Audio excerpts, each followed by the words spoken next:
ముఖ.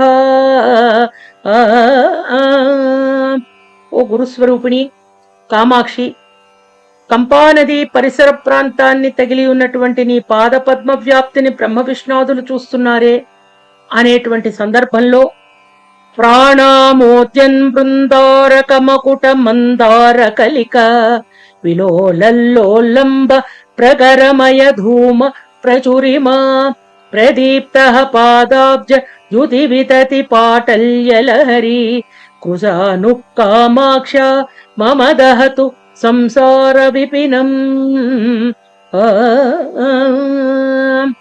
నమస్కరించడానికి సిద్ధమైన దేవతల కిరీటాల్లోని మందార మొగ్గలపై తుమ్మెదల గుంపులు అదే పనిగా తిరుగుతున్నాయిటండి. అవి దట్టంగా వ్యాపించే పొగల్లాగా ఉన్నాయట ఆ తుమ్మెదల గుంపులన్నీ. మిక్కిలి కాంతివంతమైనటువంటి కామాక్షి పాదపద్మాల కాంతి సమూహాలనే ఎర్రని